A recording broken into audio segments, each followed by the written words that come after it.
Yes, then let's get started. Let me take a, yeah, thank you. Okay, so let's get started. We're perfectly back on track after last week. So we finished the acceleration structures, and today we're talking about transformations. So how to position objects in the scene, how to rotate objects, and so on. So before we do that, let's start with a little bit of math. So we are interested in objects in 3D space. And so we talk about a vector space, three-dimensional vector space specifically, where we write vectors as column vectors over the real numbers. So essentially it's n×1 matrices that will become more interesting a little bit later. And the most important part here is that vectors are not describing positions, they're describing directions. Okay, so you can think of a vector, if you position it at the origin, right, it points into a specific direction. And we can, I mean, you all know that, you've all done that. You can create a basis of that vector space by 3 linearly independent vectors, basis vectors. The standard basis is just the x, y, z. So one of the coordinate axes is one in each of the coordinate axes. And then, right, we can write any vector in this vector space as a linear combination of this basis with just real valued coefficients, parameters for these basis vectors. We also want to measure something in this vector space. So we define a scalar or dot product or inner product. In graphics, we often call this the dot product. So we take two vectors, u and v, and then the dot product is obviously the element-wise multiplication, and then the sum over each of the dimensions. That's clear. And with this, we can also measure the length, because we can define the square of the absolute length of the vector v to just be the dot product of a vector with itself. And of course, to get the real length, we have to take the square root of that. And we can also measure angles between vectors by looking at the dot product and realizing that the dot product between two vectors is the product of the length of both vectors times the cosine between the two vectors. Okay, you probably all did that in math at some point. And then we can also, with a little bit of a little bit of math here, we can easily compute the projection of one vector onto another vector, right? So the length of the projection of the vector u onto a vector v here is simply the length of u times the cosine between the two.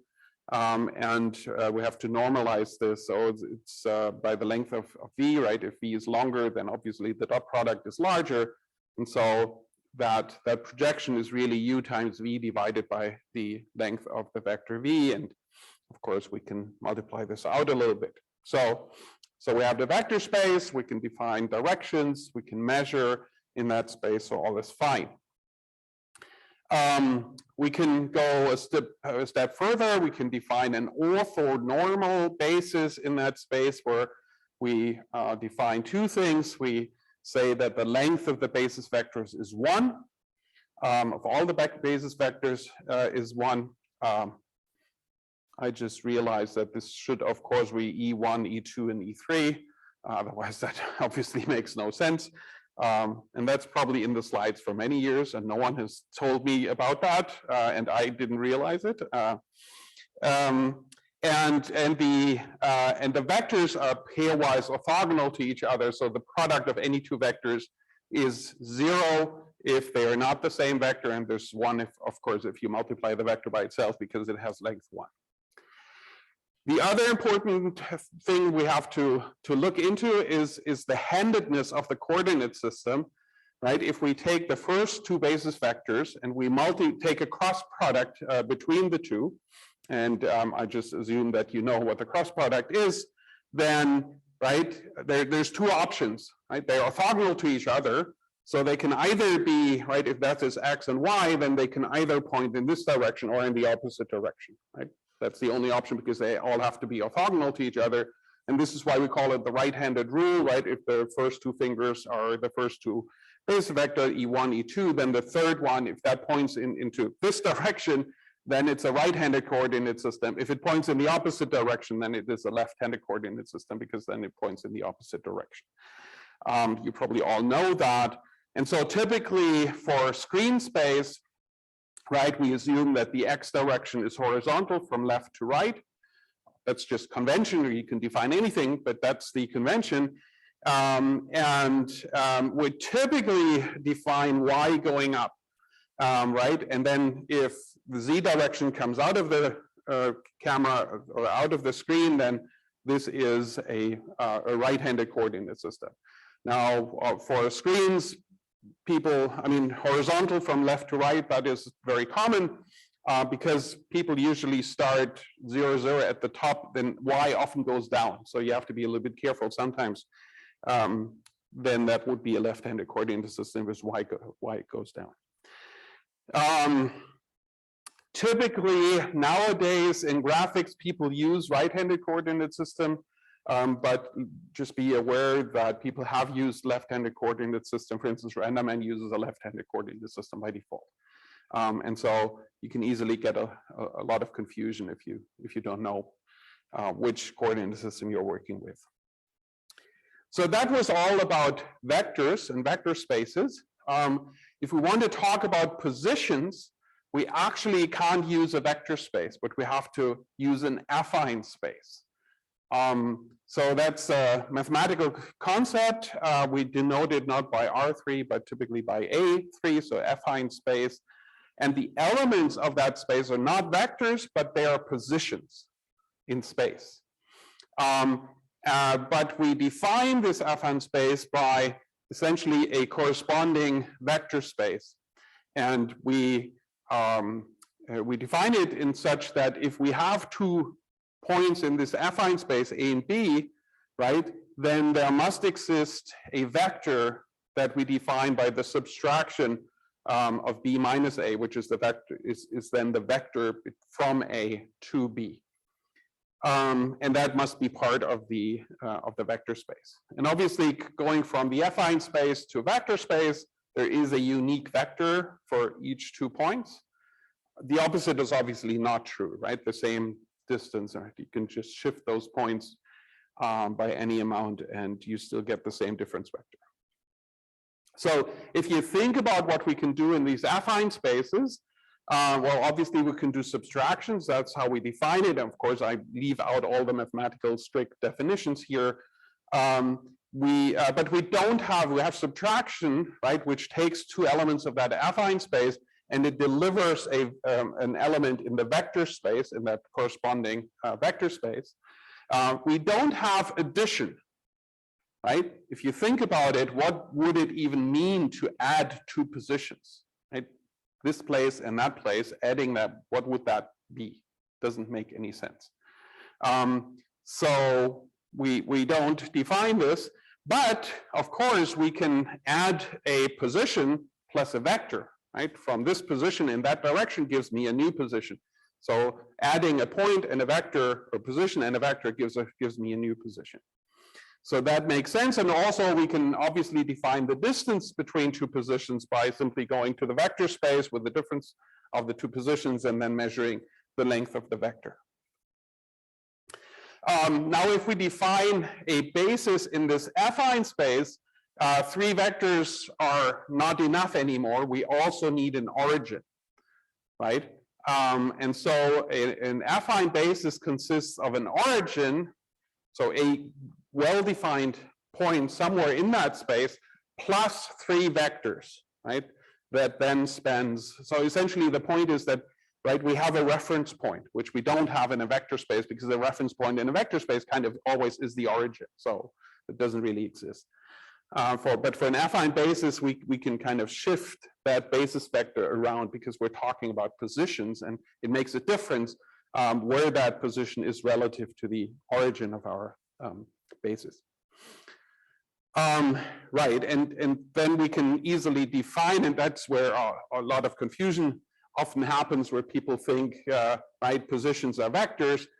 Not really, right? Positions are positions, vectors are vectors, but for each position, you can easily define a position vector, which is the vector from that position to the origin of our basis, and that's then an element in this vector space, right? So P minus O, of course, as we just defined that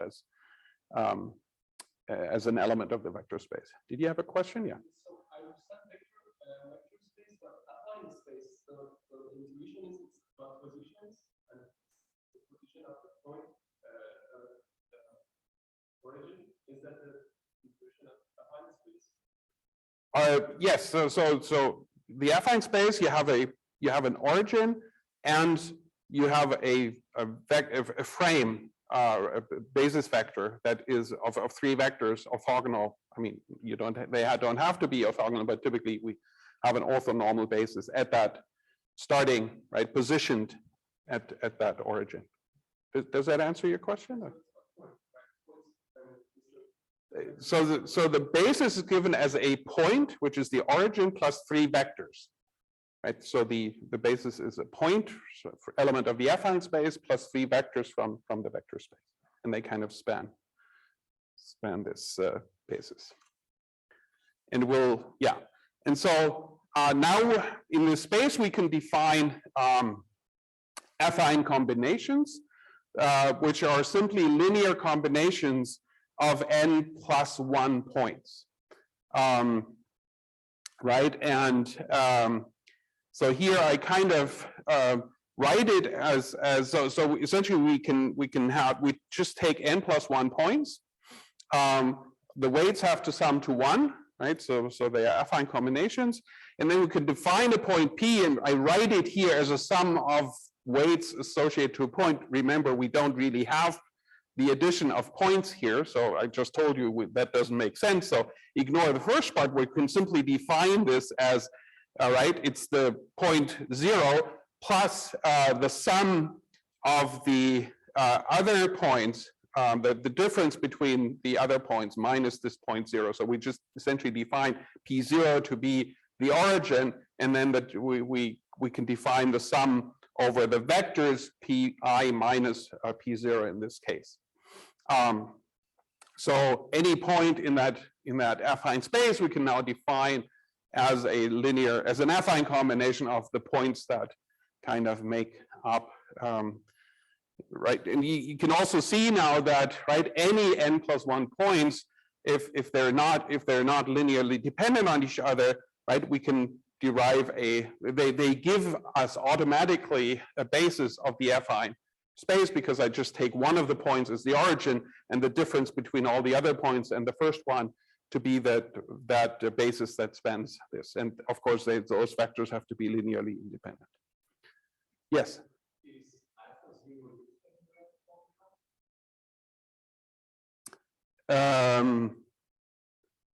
No, it's well, it is used in this first part here on the left-hand side, which again isn't really formally defined because we can't add points, right? But so we don't need to use it, because all of the alphas are they add up to 1, right? So if you use n minus 1 of them, if you use all the rest except for 1, then you know what the last one is, because they need to sum up to 1. So in some sense, we have used it implicitly. So n plus 1 points form automatically an affine basis if none of those points can be expressed, right, as a linear combination of the other n minus 1 or n points.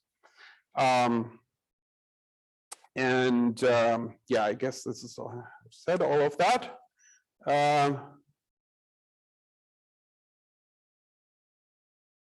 So apparently the slides downloaded from the website are missing the formulas for this lecture. There seems to be an issue. Oh yeah, sorry, I need to repeat the questions. I'll try to do that. Sorry for missing that, and please remind me. Feel free to interrupt me here by audio if I forget this again. Yes, and then the slides are apparently missing the formula, so we'll fix that, but you should see the formulas here on the screen. Okay, so affine coordinates, they're obviously very closely related, as you can hopefully see, to barycentric coordinates. So essentially, if you think about these points and the weights are masses at that point, then that point that is the result of the affine combination is the center of mass of that system of points. Also, we know, if you look a little bit at mathematics, that the point P given by the affine combination is in the convex or affine hull of the other points if all of the weights are positive, right? Then the point cannot be outside of the convex hull defined by the n+1 points, which we already looked at for barycentric coordinates. The barycentric coordinates for triangles are simply the affine basis of a two-dimensional plane in which that triangle lives. So in 1D, right, this affine combination is just the interpolation between 2 points, P1 and P2, with weights alpha1 and alpha2. And they're just, again, the ratios, the splitting ratio of the point P relative to the other 2 points. And in 2D, we essentially looked at that with the barycentric coordinates. Then there are the weights are given by the relative areas, signed areas of the triangles spanned by an edge and the point we're looking at. So the next thing we need is that we need affine mappings. There's okay, Hugo is fixing the equation thing. Okay, so let's look at the affine mappings. So we can define a transformation as a mapping from such an affine space to another affine space. In general, here we're mostly looking at the three-dimensional space. And we can simply define this by 2 non-degenerate simplices. So simplices is the simplest, are these n+1 points if you're in an n-dimensional space, and again, they define a basis. And so essentially we're doing basis transformations. If we have such an affine transformation, again, we're not doing the math here, the proofs here, then we have certain invariants under such transformations, such that any affine, or because barycentric coordinates are affine, as we just said, right, they don't change. So if I have a point within a triangle and I move that triangle somewhere else, right, or rotate it or something, any affine transformation maintains that ratio of areas and thus maintains the affine, the barycentric coordinates or affine coordinates. Also, straight lines map to straight lines. Even parallel lines stay parallel in affine transformations or affine mappings. Splitting ratios, right, because that's how we define, or there are affine coordinates, so they stay the same, and surface and volume ratios also stay the same. Again, we use them to define the barycentric coordinates. And you can characterize these transformation via points and lines that stay constant under those transformations.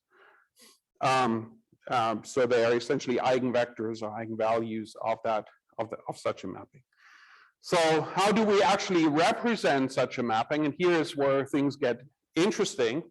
So if we have, let's define such a mapping as T, right? So we can apply a transformation to a point P, or a mapping to point P, right? Then we represent this as a matrix A, n by n transformation matrix, plus an offset, right? So the matrix is an n by n matrix. So essentially that matrix works on the vector part. Remember the basis is a point plus a basis in a vector space. So A works essentially on those vectors, right? And then T moves that point around, this offset. And now we can easily show that such a transformation, right, actually does keep affine coordinates invariant. So if we take T applied to P, now we write P as a sum of the alpha I Pi. Again, I'm kind of fuzzing here, right? We don't actually can add points to each other, but just go to the vectors and that's the same thing. Plus T. Then because A is a linear, right, is a linear transformation, we can pull that into the sum. Since the sum of the alphas is 1, so we can add the sum of the alpha i's to T, and then we can just pull that sum out, and we have the affine coordinates. So we can, right, instead of transforming a point and then looking at the barycentric coordinates, we can actually simply look at transforming the coordinate, right, the basis coordinates, and then reconstruct that point relative, using the affine coordinates relative to that. Right, so if you have a point, let's say inside a triangle, right, we can take that point and transform that, or we can transform the triangle, right, and then use the affine coordinate of this point in the original triangle and reconstruct that point using the affine coordinates of that new transformed triangle. And that doesn't matter. It's the same thing. Yes, by the way, Hugo has sent an updated slides if you want to look at that. Okay, so before we get here, so why is such a transformation? That's kind of unhandy, right? Remember, if we want to transform things in a vector space, right? You've all done this in math. We simply take a vector, we multiply it by a matrix, okay? And then if you want to have multiple transformation, you just multiply all of the matrices. That's nice, right? Now, it turns out with these affine mappings, we can't really do that, right? Because there's this stupid addition, right? It's not just the matrix vector product, but there's also this addition of this point. So that doesn't work anymore, right? We can't just multiply the matrices because of that stupid plus T at the end. And so people have looked at, can't we come up with a mathematical schema that still allows us to do that? And it turns out we can. And that is what is used everywhere in graphics specifically for transformations. And that is our homogeneous coordinates. So we're simply mapping 3D space into a 4-dimensional, actually a projective 4-dimensional space. And so then we can do the transformations with a simple matrix in this 4-dimensional space, and we can map back to 3D. So how does that mapping look like? Well, we simply take a 3-dimensional vector x, y, z, and we add a 4th component to it by simply setting the 4th component, which we typically call w, to 1. So if I'll have some images in a second. And you can think of that if you go 1 dimension lower, right? We're in 2D, and we're mapping this to 3D by simply looking at the plane w equal 1, and we're simply using this pointer and we're moving it up onto this w equal 1 plane. Right? The basis is w equals 0. And we, just to distinguish when we're talking about the 3D coordinates and the homogeneous coordinates, we typically use small letters for the 3D coordinates, and we use capital letters for the homogeneous coordinates, right? So if we have a homogeneous vector, x, y, z, w, and we want to map it back, right, then we simply divide by the 4th component, by w, and then we ignore the 4th component because this is now 1, and right, that's how we map things back and forth. Now this, as we'll see in a second, allows us to describe transformations by a single matrix product, not on the 3D vector, but on this homogeneous 4D vector. This is just, in some sense, as we'll see, a convenient trick, mathematical trick if you want. There are slightly other tricks we can do that have some other properties, but typically what we use in graphics are homogeneous coordinates. And we can easily find these homogeneous coordinates if we look at points and point line intersection and things like that. I'll go through some. And these homogeneous coordinates will become really important. I mentioned that it's not just a simple 4D space, but because of this division by W, it is actually a projective 4-dimensional space. Essentially, we're projecting things down towards the origin onto that hyperplane W equal to 1. And we'll, as we'll see later, this is exactly what we need to define projections onto a plane, as can be imagined. So, and that's exactly what I already kind of explained. So if we go one step down, right, or 2D, we live now in the 2D plane, right? Instead of a 3D, we live in 2D, and we're going to and then we're going to a projective 3-dimensional space. So everything 1 dimension down. So we have a point XY, which lives in that right, W equal 0 plane. W doesn't exist really. That's our original space. And now we define a 3-dimensional space, and we define a plane W equal 1, which kind of lives on top of the 2-dimensional space. And now we can map a point XY into point capital X, Y, and capital W. And you can now see that, right, because any multiple of that point, right, maps, when we want to go back, we simply divide by W. So any multiple of that is actually the same point in 2D. Right, so any point on that ray or in that line that goes through the origin plus the point capital X, Y, W, right, all of those points on those line in this higher dimensional space, they're really mapped to the same 2D point, right? And so that is what makes things easy, and also this is where the projection onto the plane, which we'll use later, comes from. So let's play around a little bit with these things in 2D, since we're there already. So right, of course we can have a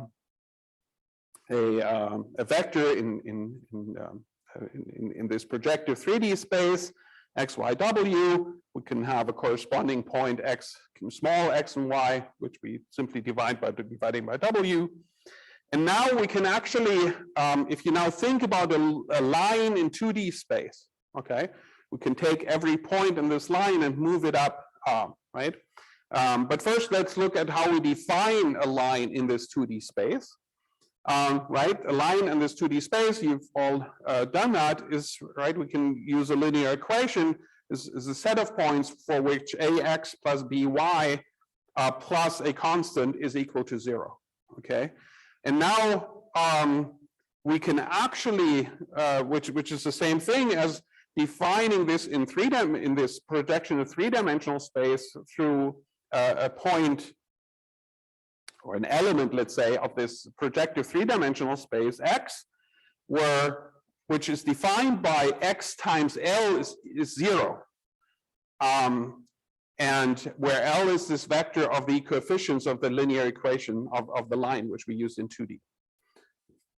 Right, so this vector L is A, B, C as a column vector. And so I'll show you an image in a second, which hopefully makes that clear. You can think of that. So essentially the dot product of some points in that space times L is 0. Right? What does that remind you of? Well, this is the definition of a plane in 3-dimensional coordinates, right? You have a vector times other, if that is 0, then you are in that plane. And it's obviously a plane through the origin because, right, we haven't defined, we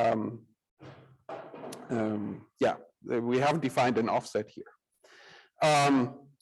And similarly, we can define a line through 2 points, right? By simply saying that, well, obviously, that line needs to pass through both of these points. And so we need a plane that contains those 2 points, and obviously it must also contain the origin, because we're in this projective space. And so then that defines already the plane, because we define L simply as the cross product of those 2 points.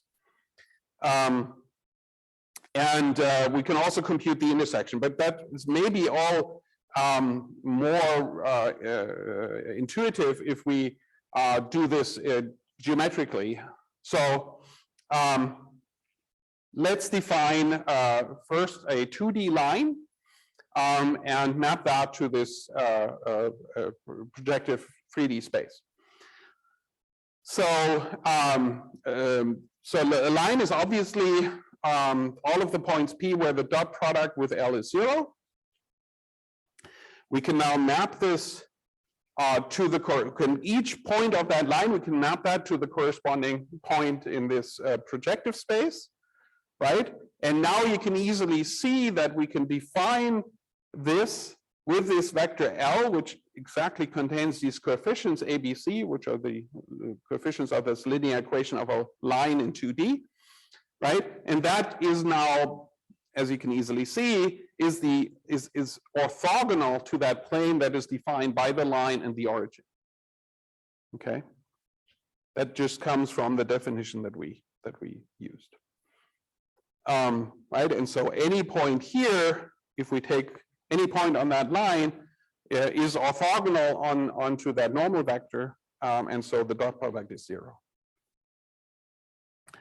So essentially, we can define, as I just showed you, we can define any line through that normal vector that defines the plane that goes through the origin and that line. So if we now want to do a little bit of playing a little bit around with that, so if we have 2 points, as I just explained, right? So we have 2 points here. Again, if we want to compute the line through these 2 points, right, we simply move those points up into that homogeneous or projective 3-dimensional space, right? And now we know that the line equation is simply given as the cross product of these 2 points, these 2 vectors in this projective space.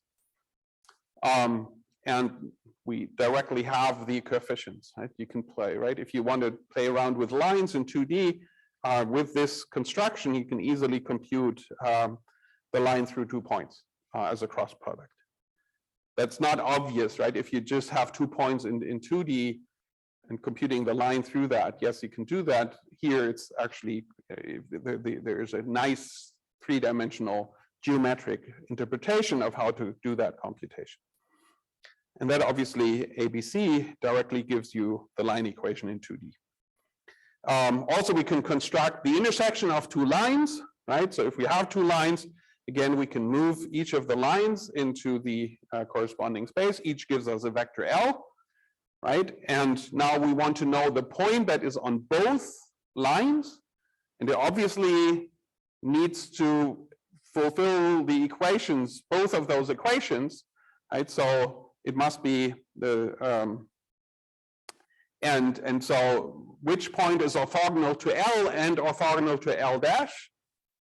Well, just take the cross product, right? That by definition is orthogonal. So if we just take the cross product of L and L dash, right, that is a vector in the direction of that point. And since all the points are equivalent in this projective space, that already defines our intersection point, and we can easily map this back to 2D to get the intersection point. Good. So that was just playing around a little bit with these homogeneous coordinates, and we'll do much more when we now talk about matrix transformations. But let's first talk about orthonormal matrices. It's essentially the corresponding part to orthonormal basis. So an orthonormal matrix is a matrix where essentially, if you look at the column vectors, they are orthogonal to each other. And so that's the ortho in the name. And the normal is that each of the vectors has length 1. Okay, so here, obviously, I just took the typical basis vectors in X, Y, and Z, and just wrote them in some arbitrary order, that is an orthonormal basis by definition. They're all orthogonal to each other, and they're normalized. So we can now also see that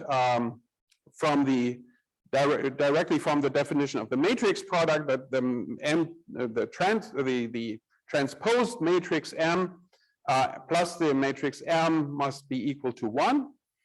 And also from this, we can easily figure out what the inverse of the matrix M must be if M is an orthonormal matrix, because then we can just play around. If we multiply this equation here, so M transpose times M equal to 1, if we multiply this from the left with the inverse M minus 1, even though we don't know it yet, right, then we get M transpose times M times N inverse, and M times M inverse obviously is 1, is equal to 1 times the inverse, which obviously is the inverse. So the inverse is simply given as the transpose, right? So the transpose and the inverse is the same thing if we are talking about orthonormal matrices, which is very helpful in some of the things that we're looking at later. So, if we're talking about linear transformations, what we typically do in vector spaces, right? We transform in a vector space by multiplying a vector with a n by n matrix. So the transform point x, y, z is simply given by the transformation times p, and the transform here is an n by n transformation matrix applied to the vector x, y, z. And since we can do this here in this space, right, we can apply first transformation T1 and then T2, right? And we have to write it in the opposite order because we first multiply T1 times P, which gives us a point P dash, and then we multiply that with T2. So we have to write the transformations right from right to left. So that should be clear. And we can take two transformations, T1 and T2, and multiply them out by just doing the matrix multiply, a matrix product that gives us a transformation T, and then, right, this is the result. This is then one matrix that contains the transformation of first doing T1 and then doing T2. And as you already know, matrix multiplication is not associative, is associative but not commutative. And so this is, you cannot, in general, change the order of transformations, right? That does not always give you the right. In some cases, it does give you the same results. In general, it does not. And so we'll see this in some examples. So that was transformation in vector spaces. I alluded to that a little bit earlier. Now in affine transformations, the transformation is the product, a matrix product of n by n matrix times plus an offset working on the but now with this homogeneous coordinates, we can actually do a trick, right? We simply, instead of writing the point P in 3D, we write the point P, we take the homogeneous coordinates of P, so with the capital X, Y, Z, and we multiply that with a 4x4 matrix, right? And that gives us a transformation. And we'll see that this transformation actually does all of the right things if we define this 4x4 matrix in the right way. So now the question is, for now I just define this here. So let's now look if that gives us really what we want, okay? So let's go through the different transformations that we want to do in 3D.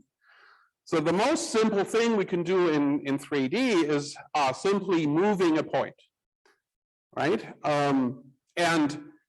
If you look at that, we can achieve that by simply looking at the fourth column and putting that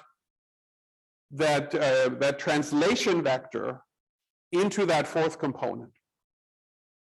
So we have Tx, Ty, and Tz, right, as the first three components. And now if you multiply that matrix with that homogeneous vector xyz1, right, what happens is, well, you get the original x, right, plus in the last component, right, you multiply a row in the matrix with the vector. So let's take the first row. So you get the x plus, and then the fourth part of this dot product is 1 times tx. So we add x and add tx to it, right? So that's exactly what you want to do if you translate, right? And so on with y and t. Okay, so obviously this matrix is doing exactly what we want to do translations. So let's look, and by the way, this was for points. Now, if we define a vector as the difference between 2 points, which is how we started to define affine spaces, right? Then a vector obviously has the fourth component 0, right? Because I take 2 points, they have 1 in the last component. If I take the difference, then the last component is 0. Right? Now, the funny thing is, now if I transform a vector, which has the fourth component to be 0, with that matrix, what happens? Well, nothing happens, because that fourth component is multiplied by the fourth. The fourth column is multiplied by the last component, by the w, but that's 0. So if you translate something, that does not affect a vector. And that makes perfect sense, right? Because as we started in the beginning, a vector defines a direction, right? And for the direction, it doesn't matter, right, how you translate that. It's always the same direction. So it should not be transformed by a translation. And that's exactly what our matrix is doing. So let's look at some of the properties of this matrix now. So if I take this translation matrix and we call this T, and we have 3 parameters of that, right? The Tx, Ty, and Tz. And if I don't translate, right, then obviously that is the identity matrix, right? Because, right, if we go back to this definition of that matrix, right, so it's the diagonal matrix plus the Tx, Ty, Tz in the last column. If that's 0, then this is just the identity matrix, which is exactly what we want, right? If we don't translate, then the transformation is just the identity, nothing moves. Also, in this case, it's commutative, right? So translations do commute, right? If I first translate in x and then in y, it's the same thing as y and then in x. And you can look at the properties of that matrix to see why that, in this special case, it is commutative. Good. Also, the inverse is very simple, right? Because we know how translations work. Right, the translation by the negative amount, which obviously translates things back, right? So the translation, the inverse, this now clearly directly defines our matrix, right? Because just putting minuses on the last column on the Tx, Ty, Tz, that is the inverse, and you can do the math that it actually is. Okay, good.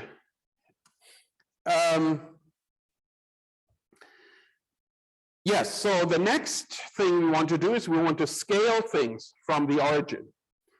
And we can do this by just putting scaling factors for the x, y, and z component onto the diagonal, right? So if we multiply with Sx, right, then that affects only the x coordinates, and any x coordinates get scaled relative to the origin by that factor Sx. And we assume that the s's, Sx, Sy, Sz, are larger than 0. If they are negative, we're actually doing a mirror operation, and so we leave that for a little bit later. And there's this notion of a uniform scaling, where you scale in all dimension equally. That is typically what you want, which simply means that these factors are all the same. But you can easily do non-uniform scaling, right? So here is a scale factor matrix 2, 1. So we scale x in 2 by a factor of 2 and not scale by 1, which is essentially means not scaling in the y direction. So yes. And this one? Oh, there is actually a mistake. Yeah, it should be SY. Yeah. Thank you. Again, this is probably there for a couple of years and no one noticed, or at least no one told me. I'll try to fix it and remember to fix it for next time. Thank you. Okay, so the next basic transformation is actually mirror transformation. So let's look at that by simply mirroring with respect to one axis. So we simply mirror x to minus x.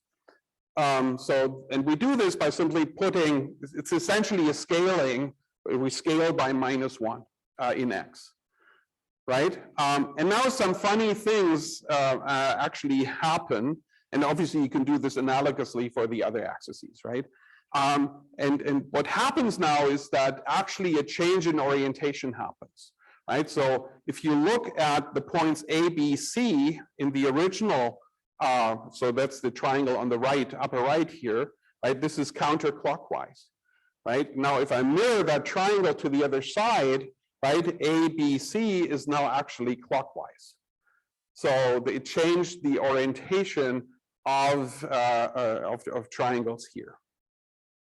Essentially, what happens is that a left-handed coordinate system becomes a right-handed coordinate system, right? If you replace, right, if this is x, y, z, and you replace x by minus x, right?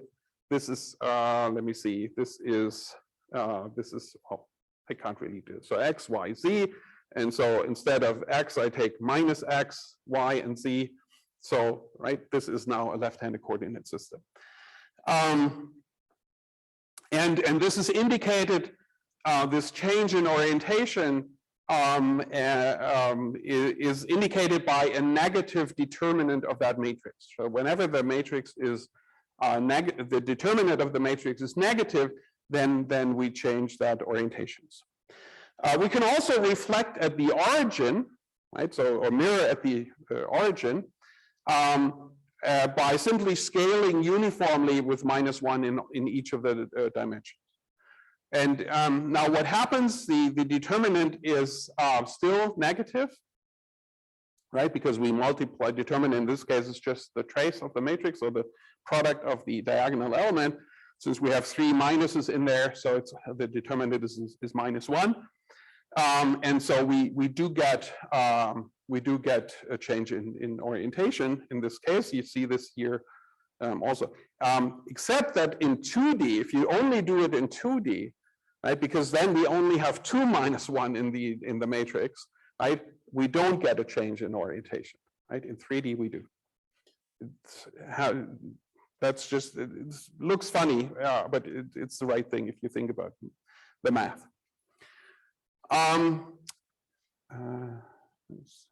Yes, good. So the next element is the shearing operation, the shearing. And essentially this is the off-diagonal elements, right? And if you look, let's look at this HXY, which is like in the top row, center of the top row. So what does that element do? Well, if you multiply that row with the vector, right? That means it changes the x value depending on the value of y in the vector, right? So essentially, as you increase y, it also changes x. So this is exactly what we see down here, right? If I have this box here and I apply the shear operation where just that HXY component is 1, right? This simply means if I'm still at the baseline, nothing happens because y is 0, so nothing is changed in x. But as I go up in y, everything is shifted by the same amount in the x direction. So that box essentially gets angled at 45 degrees here. And I could, of course, by putting -1 there, I could shift in the opposite direction and so on. And you can do the same things with the edge HXZ, right? And as you move in the Z direction, the X moves in either positively or negatively.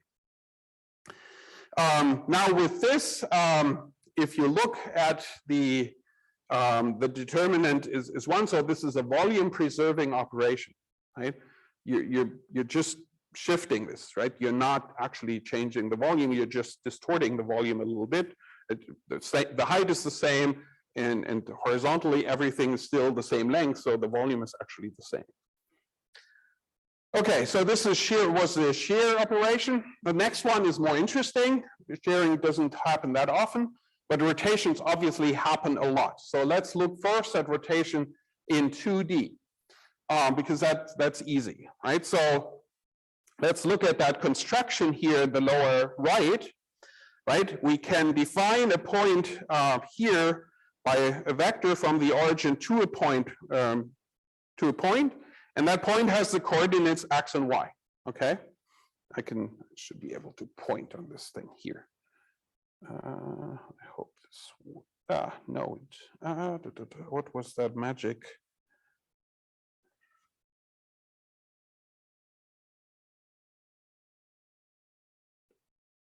Nope.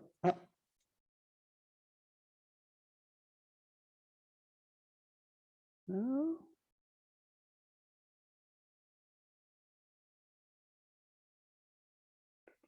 Oh, I hope this.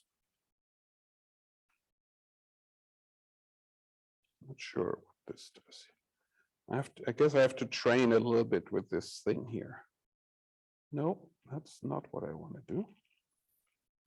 And now I should be. Okay, somehow it's not working anyway. Okay, so here we have that. So I use the pointer here. So we have this point here defined by the coordinates x and y, and we can define this vector from the origin to that point, and we can calculate that angle theta here, right? So if we can now write x as r, where r is the length of the vector, times cosine theta, right? And now if we want to rotate this thing by some amount phi, right, then, well, that's easy, right? Because we just add phi to that theta, right? And that gives us our rotated object, where phi is in the opposite direction, like mathematically positive rotation. And we could do the same thing for the y coordinate. Y is simply given by r times sine theta. And so if we add to theta phi, which is, we would rotate a little bit, then we get the y dash. Okay, so that's clear. So now we know also from the mathematical side, you know those equations, that the cosine of a sum of two angles is, you can write this as the cosine of the first angle plus the cosine of the second minus the sine of the sine of the first times the sine of the second. And the similar for the sine of a sum, it's cosine the first times sine the second plus sine the first plus cosine the second.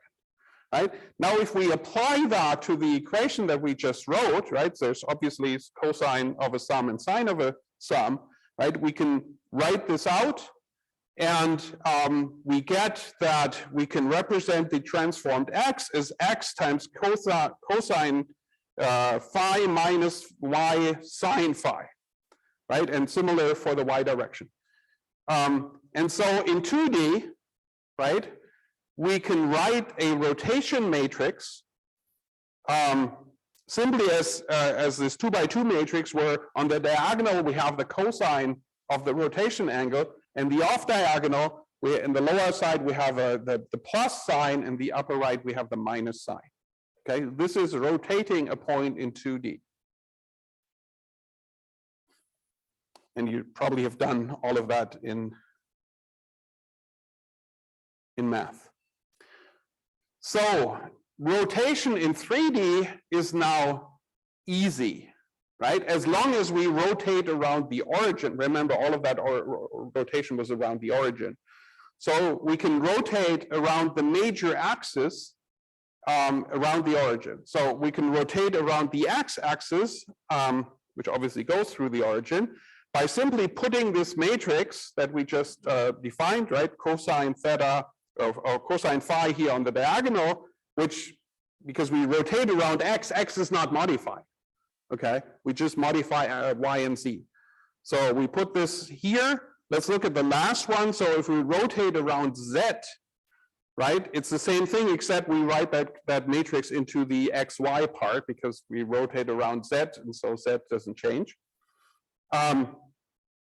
If we rotate around Y, it's essentially the same thing, except that we exchange the sign of the off diagonal elements. So it's this time it's minus sign in the lower left and a plus sign in the upper one. Why? Because if you look down Y, the orientation of the other matrices actually change. And so we have to change the sign on this. So again, all of this works in the right-handed coordinate system where the rotations are in the mathematical positive direction. So if we rotate around an axis, which is my thumb, then positively is in the direction, positive rotation is in the direction of my fingers, just as a reminder. Yes, and so you have to be careful with the minus signs if we rotate around the minus axis. Okay, so let's look at some of the properties. Well, the rotation matrix, if we rotate by 0 degrees, then this, right, the sign of 0 is 0, so the off-diagonal elements are 0, and the cosine of 0 is 1, so we simply get back the identity matrix. If we rotate around the same axis by some amount, then that actually is commutative. Right, so we can simply add those two, right? If we first rotate around the axis in 10 degrees and then another 10 degrees by the same axis, that obviously is rotating the object by 20 degrees. And that obviously means also means we can do this in any order. So this is a special case. But if we rotate around different axes, that does not commute anymore. Right? If we first rotate around A and then B, this is not the same thing as rotating first around B and then around A. And also, right, we see that the inverse of such a rotation matrix, obviously if I rotate around the same x by 10 degrees, then the inverse is, well, I rotate around the same axis by minus 10 degrees, right? But that also means that the only thing that changes, right, remember the cosine, that doesn't change. So in the diagonal, nothing changed, but the minus sign changes the sign, the sign of the sine function of the off-diagonal element. They just reverse the signs, and this simply means I'm rotating in the opposite direction. So in this case, the inverse of a rotation matrix is simply, right, the transpose of that rotation matrix, right, where I just switch, I mirror the matrix at the diagonal. Also, the determinant is always one of those rotation matrices, which means they are volume preserving. That just rotating an object doesn't change its volume. Okay, so that was rotation matrices around the origin around one of the major axes, right? But in general, of course, we want to rotate not just with respect to the origin, but I don't know, maybe I want to rotate this cup here, but with respect to maybe its center here, right? So I want to not rotate it here with respect to this one, but an arbitrary chosen point. Okay, and these matrices don't do that. Right? They always rotate around the origin. So what can we do? Well, it's very simple. We first shift the point that we want to rotate around towards the origin, then we rotate around the origin, and then we shift back. Okay, so that's easy. Rotating around an arbitrary point, this also here I show it in 2D obviously, but that works in 3D, is we create a transformation matrix about moving that point that we want to rotate around to the origin. Right, that was the t minus p, right? The translation matrix that moves by the vector p, minus p, so that moves p into the origin. Then we rotate, in this case here, around the z-axis, right, which rotates the object, and then we move that rotated object back by simply using a translation matrix with p, which is the inverse of the translation matrix with minus p, obviously. And we have, right, so we've created basic matrices, and now we can put those matrices together to have more complex transformations. So now we can rotate around an arbitrary point, but we still can only rotate around one of the major axes. Of course, I want to rotate about an arbitrary axis as well. So how can we do that? And that gets a little bit more complicated.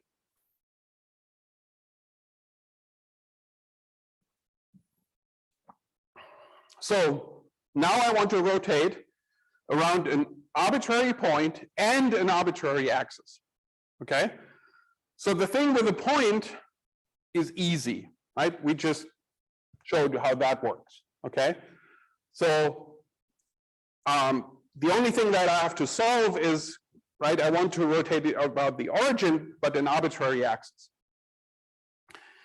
So, and for doing this, so we want to rotate around this axis R here on this slide, okay? In order to make it simple, I want to construct an orthonormal basis relative to R. So I need two more vectors that are orthogonal to R and orthogonal to each other, right?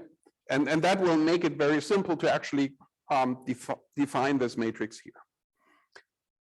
So let's assume that we have these two vectors S and T. So R, we assume that rotation vector is a normalized vector, so it has length 1. And so now I construct two vectors S and T that are orthogonal to each other and orthogonal to R. So I have an orthonormal basis where R is one of the vectors, the first basis vector. So if I have these three vectors, right, and I put them into a matrix, right, R, S, and T as column vectors, what does that do? Well, if you you multiply this with a vector 1, 0, 0, right, with the X, right, well, that projects out the first column. So that projects out R. So X gets transformed into R. Y gets transformed into the second column, so into S, and the Z vector gets transformed, basis vector gets transformed into T. So just by writing a basis as columns into a matrix defines me a transformation matrix that takes my basis vector into that orthonormal basis that's defined by R, S, and T. Well, that's great because I can now simply take the inverse of that matrix, and that transforms me my orthonormal basis RST into the standard basis X, Y, and Z, right? Because the way I constructed it takes that into RST. So if I take the inverse, that takes the RST and transforms it into the E1, E2, E3, if you want. Okay, so that's great. So I can rotate an arbitrary frame into XYZ and back. And now the nice thing actually is the inverse of a rotation matrix we just found out is just the transpose. So we don't even have to compute an inverse, we just have to transpose that matrix. Okay, so what we do is we take that, so again, the point we've ignored the point by assuming that the point that we want to rotate around is the origin. We have that vector R around which we want to rotate, and we constructed S and T such that this is an orthonormal basis. So now I can transform that into the standard basis. Now I know how to rotate around the x-axis, right? That is how we started defining this, right? And then I simply transform back with the inverse, which is the original matrix M here. Okay, so how do we do that? So the first is, how do we construct that orthonormal basis around R? Okay, so R is an arbitrary vector unit length. So the first thing you have to understand is, if I want to do, if I'm in 2D and I want to compute an a vector to a 2D vector that is orthogonal to that vector, It's actually easy, right? So if I have a vector xy and I want to construct a vector that's orthogonal to that, I just exchange x and y and I put a minus sign on one of the coordinates, right? So the vector orthogonal onto the vector xy in 2D is just minus y x, okay? But we're not in 2D, we're actually in 3D. But we can do an approximation to that. We can simply look at what's the largest component of our normal vector, of this vector R, okay? And if that vector is mostly, let's say the z direction is the z component is largest, the absolute value of the z component is largest, right? Then, let's see, or let's do it in the right order. So if the x component is largest, it's the smallest, got confused. If the x component is the smallest, then we're mainly in the yz plane, right? Because the z component is, right? So R lies mostly in the yz plane then. X component is the smallest. Then I know how to do that orthogonal vector in this two-dimensional space by simply, right, taking y and ry and rc, exchanging the two, putting a minus sign in front of the first one. Now, that is an orthogonal vector in that in the projection, but it doesn't mean that this is a normalized vector, right? So it is a vector that is not necessarily has length 1, right? Because we only worked in the projection. And so simply what we have to do is we have to normalize this vector. And we can show, you can easily show that this vector is orthogonal to R, which I left out here. You can do that as homework if you want. So I now have a first vector that is orthogonal to R. Now a third vector, I have R, I have the first vector that's orthogonal to R. I can create another one by simply taking the cross product of R and S. And if I do it in the right order, it is a right-handed coordinate system.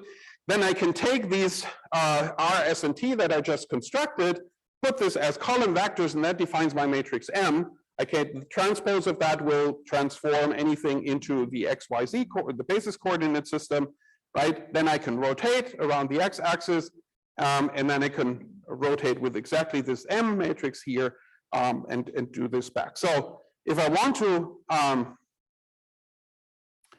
so just to go back, so if I really want to rotate around an arbitrary point with around an arbitrary axis and an arbitrary point on that axis, right? What I do is I take that point, I move it to the origin, then I construct that rotation matrix that takes this rotation vector and maps it to the x-axis by constructing this funny matrix, right? Then I rotate around the x-axis, then I rotate back with this matrix M, right? And then I move, do the inverse translation. So this is, so I start with T minus B, so I move the point back. Then I take the transpose of M, which takes that thing and rotates it into rotates R into the x-axis. Then I rotate around whatever angle around the x-axis I wanted to. So that's the rotation that should originally be around the r-axis. And then I rotate back with M, not M, the transpose of M. And then I translate back with P, right? And to offset the minus P, translation minus P at the beginning. So there's questions here.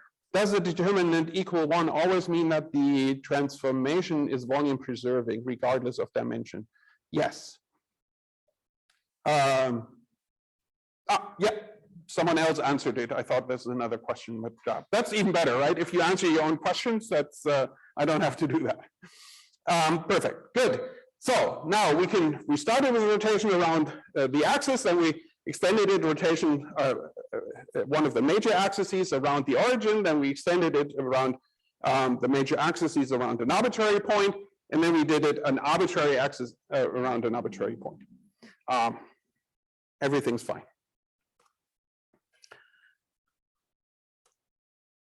Okay, and we can right? Multiplying matrices like rotations are not commutative, and this is just an example. I don't want to spend much time on that. So here you see that you can't just change the order of transformations. Okay, so there's one thing that we have to look out for. One complication. So if we have a line and we want to transform the line, then we can just take 2 points on the line, transform those 2 points, and then reconstruct the line.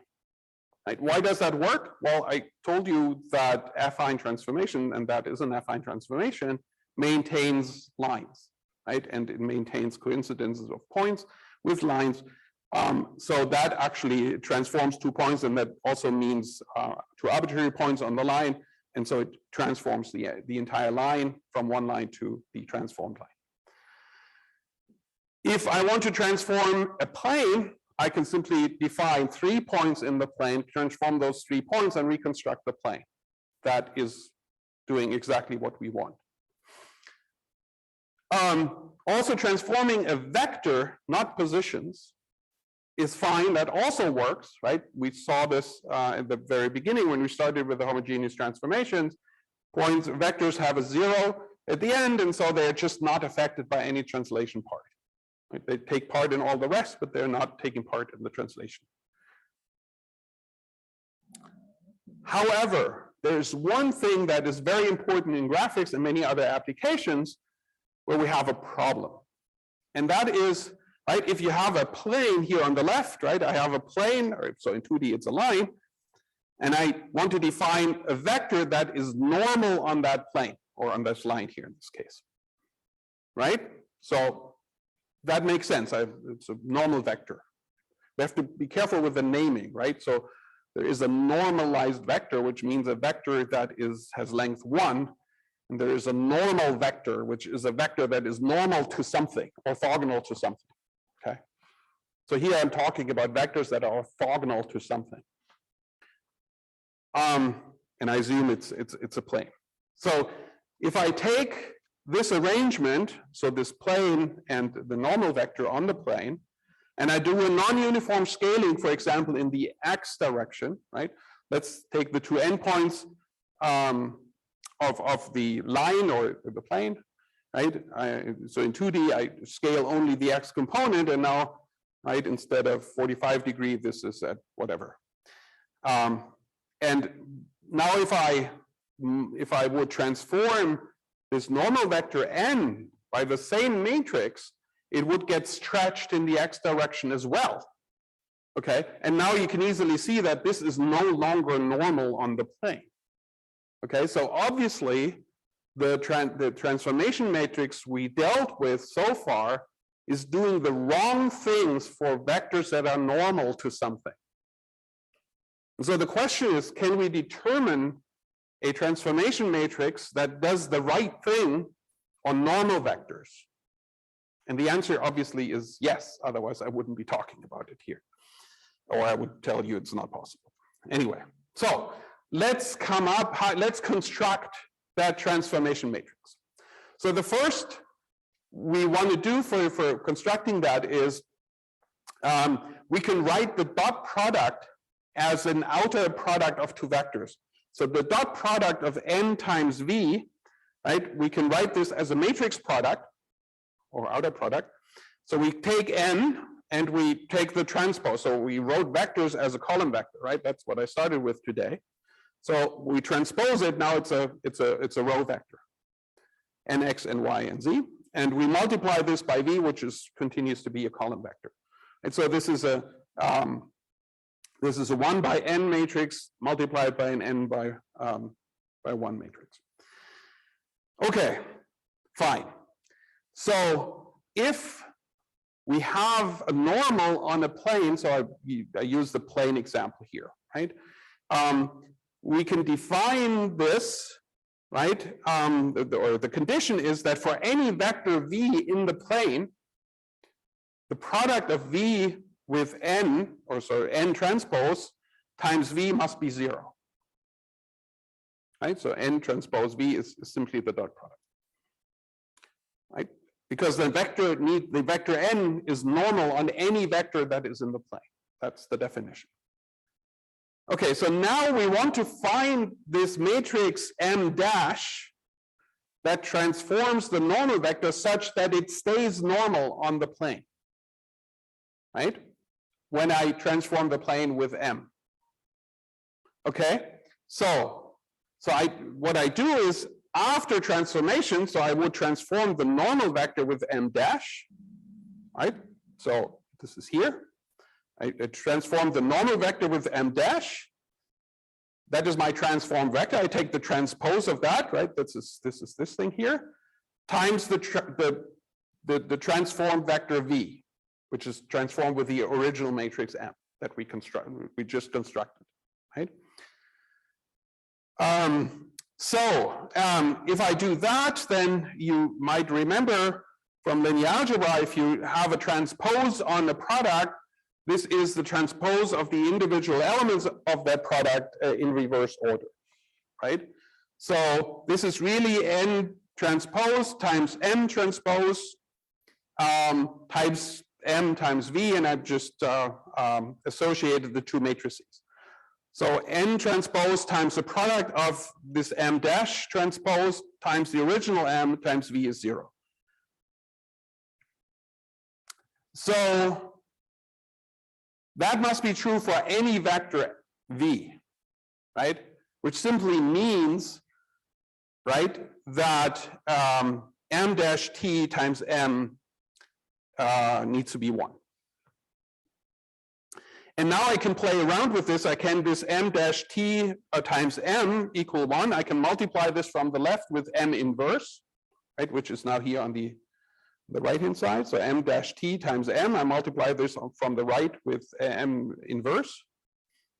Then M times M inverse obviously is the identity matrix. So M dash T is equal to the inverse matrix of M. And now I can simply transpose the whole thing, which the transpose of the transpose is obviously the matrix itself. So M dash is equal to M minus 1, so the inverse of M transposed. Okay, so now, right, we derived how we need to transform vectors that are normal to something. Well, we only showed it for planes, but well, normally to something is essentially normal to a plane. So anything that's normal, we can't transform with the original matrix, but we have to use the transpose of the inverse of that matrix to transform normal vectors. If we do that by the construction we just did, that will stay normal on that plane or that object. And so, yeah.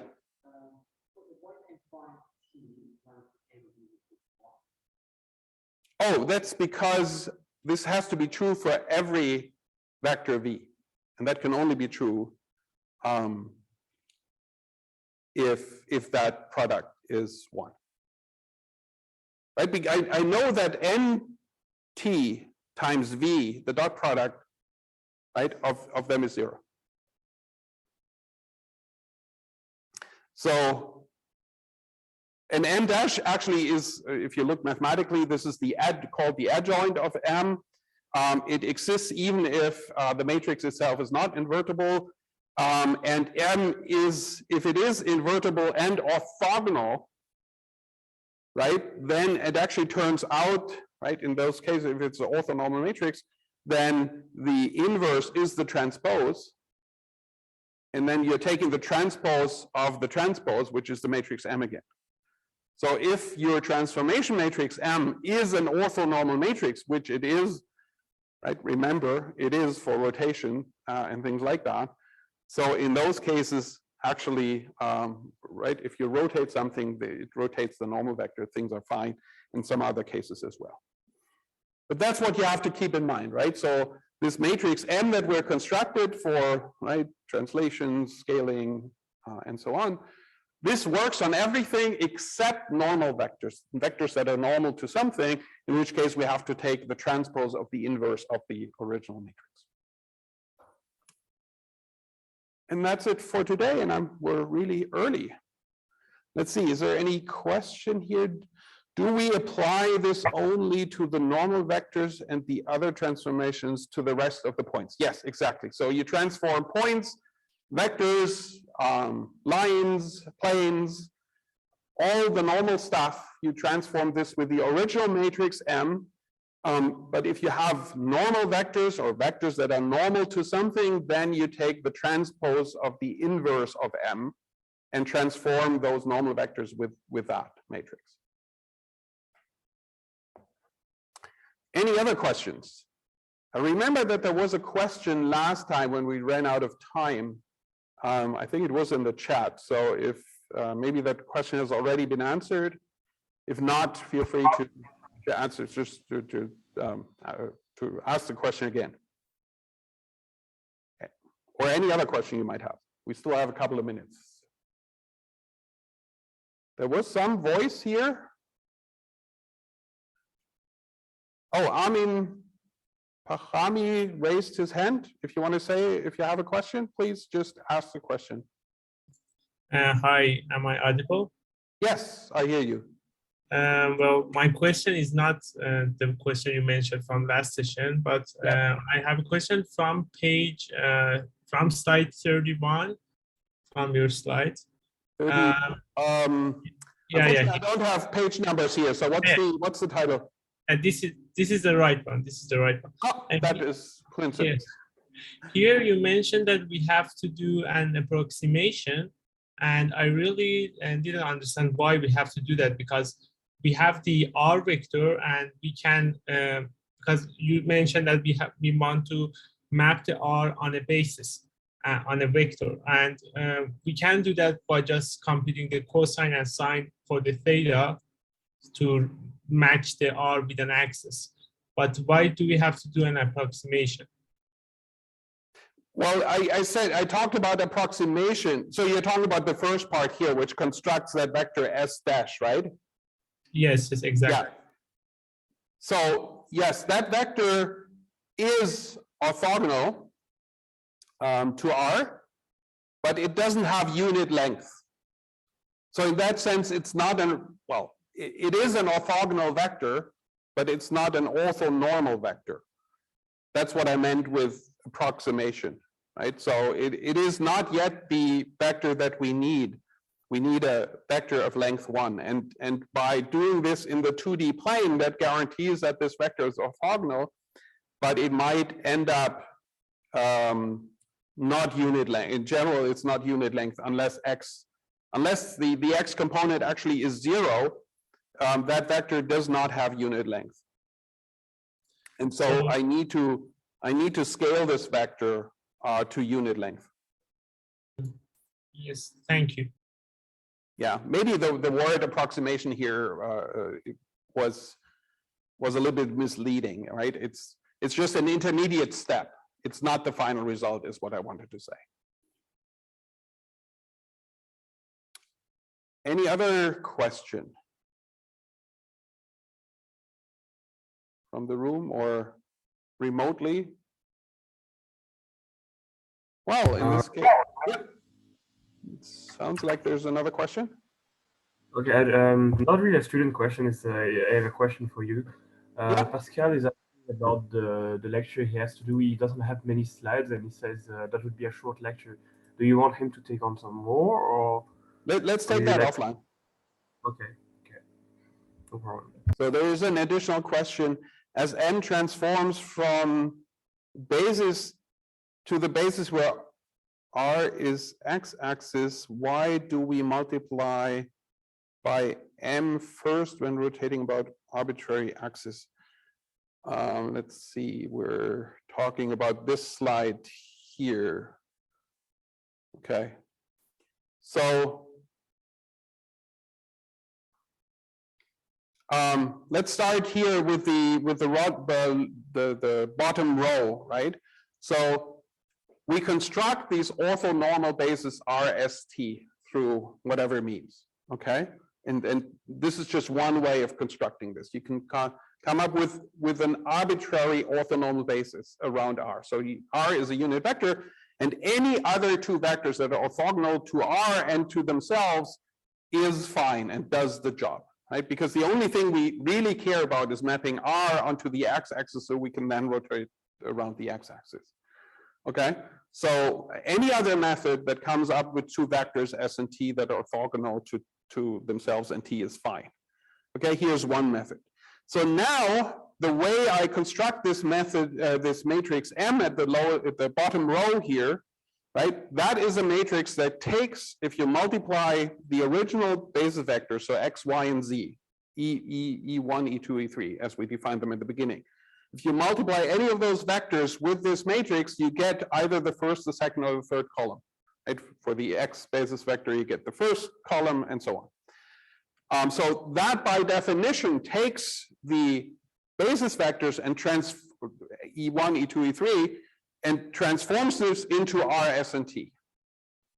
Right? And so if we want to do the inverse, we want to take this vector R into the x-axis, we have to take the inverse of that. Since this is, by definition, a orthonormal basis, we can simply take the transpose of that instead of the inverse, because they are the same. Right? So does that answer your question? Right? And so if you then, right, again, if you then put this all together, then you move the point into the origin, you rotate the rotation axis into the x-axis by M transpose or M inverse, which is the same. Right? You have to read the equation here at the bottom of the slides from right to left, right? I translate by minus P, I rotate with this matrix T transpose or T inverse, which is the same. Then I rotate around the x-axis, which essentially is now the transformed R axis. Then I rotate back by using M. And then I translate back by taking the inverse of T minus P, which is TP. Does M take us from where the origin, where the x-axis is the basis, to where R is the basis when you multiply Yes. it by M? So Yeah, then it takes the X, Y axis or E1, E2, E3 as we defined in the beginning and transforms that into RST. So shouldn't M be multiplied first, not M transpose? In the entire big equation. I'm sorry, I didn't understand the question. Here initially you're multiplying it by M transpose to get it to where R is at the x-axis. Should it be Exactly, M? because M itself transforms X into R. Okay. That's not what I want. I want to do exactly the opposite. I want to rotate R into X. And that's why I take M minus 1, which is the inverse. And because it's an orthonormal matrix, the inverse is equal to the transpose. That's why I use the transpose. It's just easier. You don't have to do any computation, right? You just need to reorder the coefficients. Okay, so you got it. Yeah, no, that's fine. Any other question? So this all seemed simple, but you kind of have to wrap your head around these pieces. In particular, this part is a little bit complex. So I suggest that you really look at that, because transformations are really basic, and we will use them throughout the semester, throughout the course. And obviously you want to do that in graphics, right? Transformations happen all the time. Okay, with that, and we'll use, for instance, when we talk about cameras and camera transformations, we actually will use the same mechanism again. So make sure that you do understand what we discussed today. With that, thank you very much. So on Thursday, unfortunately, I'm in Paris. There's the Global Partnership on AI, a big international AI meeting with Macron and some top people. I have to be there, so Pascal will do the presentation or the lecture on Thursday. Thank you very much, and bye-bye.